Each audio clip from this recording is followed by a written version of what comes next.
They thought her voice was just a pretty accent. They thought her grammar was just good for an islander. But when the debate lights came on, the woman they mocked stepped forward with a calm smile, and every word she spoke sliced through their arrogance like glass. By the time she finished, the Harvard panel wasn't laughing. They were taking notes. This is the untold story of how one Filipina nurse turned a room full of skeptics into stunned believers, proving that English doesn't belong to any one nation, and brilliance doesn't bow to borders. The conference hall smelled faintly of polished wood and burnt coffee, a mix that usually calmed Isabella Santos. Not tonight. Her palms prickled with sweat despite the crisp, air-conditioned air. Rows of professors and graduate students murmured in anticipation as the international medical ethics debate was about to begin. Cameras blinked red across the auditorium, streaming live to thousands. Isabella adjusted the simple silver bracelet on her wrist, a gift from her mother in Manila when she left for the United States 6 years earlier. "You carry our name, anak," her mother had whispered at the airport. Back then, Isabella had imagined success as a quiet climb: finish her nursing degree in Boston, work in a respected hospital, send money home, stay invisible. But the climb had been anything but quiet. From her first shift in the emergency ward, the small jabs started. "You speak English so well," colleagues said with smiles too wide. "Where did you learn that?" As if English were a luxury item smuggled into the Philippines. The worst came from Dr. Graham, the rising star surgeon whose opinion carried weight across the hospital. "We need flawless communication here," he had said once during rounds, voice sharp enough to cut. "No room for accents that confuse patients." Isabella swallowed her pride then, but she never forgot the sting. She stayed late after shifts, memorizing advanced medical terminology, ironing every word until her speech carried the clean edges of broadcast English. Yet the whispers persisted. Soft laughs when she mispronounced a rare Latin phrase, side glances when she presented cases. Tonight, fate had placed her across from Dr. Graham in the biggest debate of the annual International Bioethics Conference. The topic: equitable access to life-saving treatments. Isabella was invited to represent the Nurses' Council after publishing a well-received paper on global vaccine distribution. Dr. Graham, of course, led the opposing side with his polished Ivy League team. Backstage, she overheard one of his residents chuckle. "This'll be quick. She might know bedside care, but academic debate. Different league." Another replied, "Hope the live captions can keep up with her accent." Laughter followed, low and confident. Isabella's chest tightened, but she forced herself to breathe. She remembered her father's favorite saying in Tagalog, "Tahimik ang matibay." The strong remain quiet. She stepped onto the stage. The moderator introduced the participants. Applause scattered like light rain. Isabella met Dr. Graham's eyes. He offered a polite, dismissive nod. When the debate began, Graham launched into a clinical opening, quoting research and economic forecasts. His voice carried the practiced cadence of someone used to winning. The audience nodded. Isabella listened, pen poised. Every fact he dropped like a stone she would later skip across the water. Her turn arrived. She rose slowly, smoothing her navy blazer, heart pounding but steady. "Ladies and gentlemen," she began, and the room shifted. Her voice, warm, clear, deliberate, cut through the auditorium with a precision that startled even her. "Equity is not charity. It is a clinical necessity.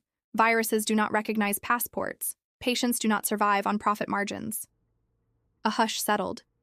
She wove data with lived experience, recounting nights in overcrowded Manila wards where one ventilator served 3 patients, mornings in Boston where unused supplies expired in locked storage rooms. She cited peer-reviewed journals, WHO reports, and first-hand case studies, her argument threading compassion with irrefutable logic. Questions came sharp and fast. Graham tried to corner her with cost analyses and pharmaceutical contracts. Isabella countered each point with layered evidence, her calm focus drawing the audience forward in their seats. Even those who once doubted her English leaned in, eyes bright. As she spoke, memories flickered.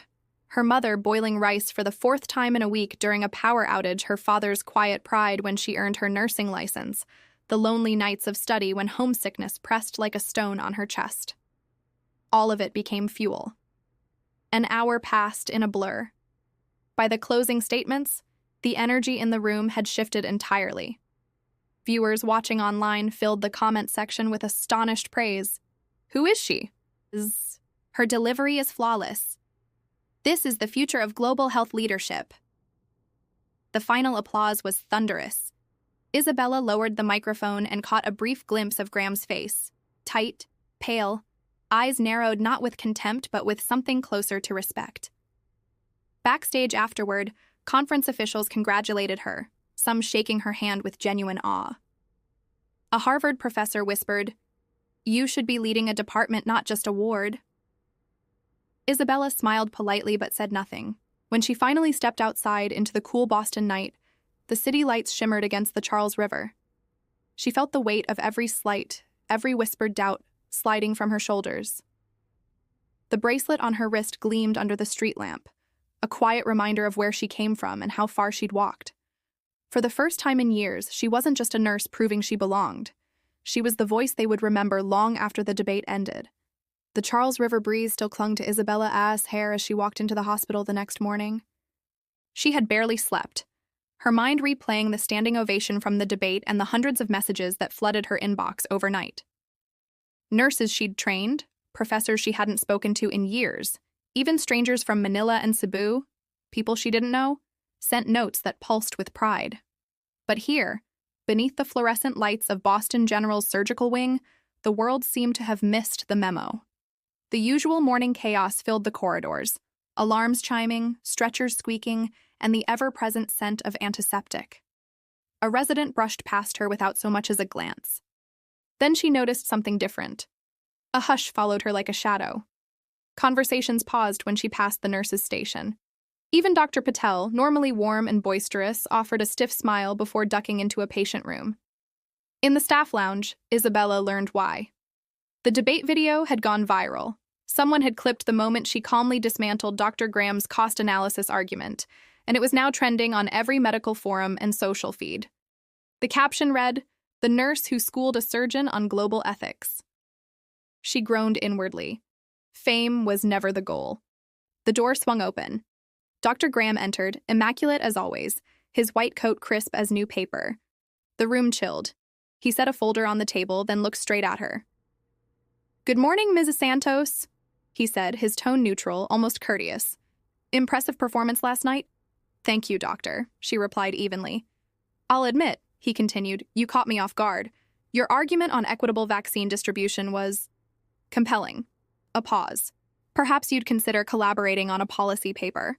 There's an NIH grant proposal I'm drafting." Isabella held his gaze, reading the calculation in his eyes. A collaboration would elevate his reputation more than hers.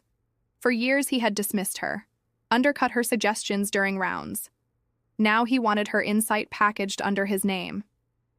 "I'll think about it," she said, neither warm nor cold. She let the silence speak the rest. Word spread quickly. Administrators requested meetings. The head of nursing invited her to lunch to discuss leadership opportunities, and a major medical journal emailed an offer for a feature article. But success arrived with barbs. An anonymous email accused her of grandstanding for attention. A social media thread questioned whether she'd exaggerated conditions in Manila. Someone slipped a note into her locker. "Stay in your lane." She read it once, folded it neatly, and threw it away. Weeks passed. Isabella's schedule grew relentless. She presented at seminars, advised on hospital outreach programs, and still worked full shifts in the ER. Fatigue crept in, but purpose kept her upright. Patients who'd never cared about her accent now asked about her research. Families thanked her not just for care, but for standing up for the people who can speak. One afternoon, a letter arrived from the Philippine Department of Health, inviting her to help design a cross-country vaccination initiative. She read it 3 times, heart pounding. Manila needed her. That night she called her mother. "Ma," she said, voice trembling, "they want me to come home for a month, consulting work, government level." Her mother's quiet pride traveled through the line. "Anak, your father would have cried from joy. You always carry our name well." The decision wasn't simple. Leaving her Boston post even temporarily meant missed opportunities and the risk of being sidelined when she returned. Yet something deeper pulled her back to the islands she missed. The scent of warm rain, the music of jeepney horns at dusk, the people she'd always meant to serve. Dr. Graham requested a meeting the next morning. "You're really considering it?" he asked, brows raised. "Yes," Isabella replied. "You'd be stepping off a very promising path here. Tenure-track positions don't wait forever." She smiled faintly. "Neither do the people who need the vaccines." For the first time, he seemed to understand. "Then, good luck," he said quietly, and left without another word. The humidity of Manila wrapped her like a long-lost embrace when she arrived. Government officials met her at the airport, but what moved her most was the group of nurses from her old university waiting with handmade signs. "Welcome home, Isabella." Over the next week, she traveled from urban clinics to remote mountain villages, designing systems to keep vaccines cold across islands, training local nurses, and speaking on radio shows in Tagalog and English. Children laughed when she attempted forgotten dialect words. Elders pressed her hands in thanks. One evening, after a long day in the rural south, she stood on a hill overlooking the rice terraces, the sun melting into gold behind her. She thought of Boston's sterile corridors and realized that power wasn't in titles or debate trophies. It was here, in the faces of families who now had a chance to survive the next epidemic. Still, Boston called. Her visa, her research, her patience, all waited.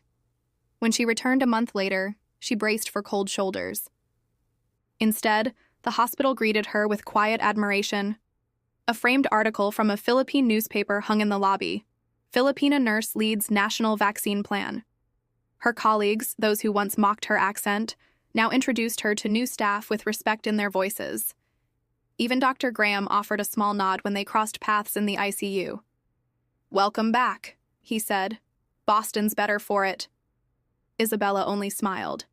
Her victory wasn't in their acceptance. It was in knowing she no longer needed it. The first snow of the season dusted Boston like a thin sheet of sugar when Isabella stepped out of the airport. She paused, letting the sharp cold settle on her face, feeling the contrast of Manila's humid warmth still lingering in her lungs. Home again. And yet the word no longer meant a single place. Inside the hospital, winter brought its own surge of emergencies. Slick roads, heart attacks triggered by the bitter chill, children wheezing from dry air. Isabella slid back into the rhythm almost instantly. Her months in the Philippines had sharpened her instincts. Triage decisions came faster, her voice steadier when giving orders. Colleagues who once doubted her now deferred without hesitation. Still, she sensed a subtle shift beneath the surface. Her name carried weight now. Patients asked for her by name. Medical residents sought her opinion before approaching attending physicians. Even administrators seemed careful when they spoke to her, as though aware she had become something larger than an employee, someone the world beyond Boston was watching. An invitation from the World Health Organization confirmed it. They wanted her on a global panel to draft new protocols for equitable vaccine distribution. It would mean speaking in Geneva before ministers and scientists from 50 nations. The email arrived late one night while she charted notes in a quiet corner of the ICU. The fluorescent lights flickered as she read it twice, 3 times, until the words blurred. She whispered a small prayer of thanks, remembering the tiny barrio clinic where she first held a thermometer as a child. This was more than a career milestone. It was proof that the values she carried from home, compassion, persistence, quiet strength, had a place on the world stage. Her presentation in Geneva was scheduled for early spring. In the weeks leading up to it, Isabella worked through punishing shifts and endless preparation sessions. The hospital allowed her unpaid leave, though not without a hint of reluctance. She suspected some senior staff feared her growing reputation would eclipse their own. Dr. Graham, however, surprised her. One afternoon, he approached her at the nurses' station, carrying a folder of research notes. "I heard about Geneva," he said. "Congratulations." His voice was almost warm. "Thank you," she replied, wary. He hesitated. "If you'd like a rehearsal partner, I'm available. I owe you that much." It was a small gesture, but an honest one. She nodded. "I'd appreciate that." Over the next few evenings, they practiced in an empty lecture hall. For the first time, their exchanges were not barbed with rivalry. He listened, offered constructive feedback, even admitted where her data outpaced his knowledge. In those quiet hours, she saw not the arrogant surgeon who once dismissed her, but a man humbled by experience, perhaps changed by it. Geneva shimmered under a pale sun when Isabella arrived. Delegates filled the grand hall, their conversations a symphony of languages. When her name was announced, Isabella Santos, RN, Boston General Hospital and Philippine Department of Health consultant, a ripple of recognition swept the audience. The viral debate video had crossed oceans. She walked to the podium, heart pounding but voice steady. Her presentation wove together hard data, personal stories from the Philippine Islands, and a call for cooperation that transcended borders. She spoke of children in remote villages whose lives now stretched beyond a single fever, of elders who could live to see grandchildren because vaccines arrived in time. When she finished, silence held the room for a breathless moment, then erupted into applause. Ministers approached her afterward, asking for copies of her model.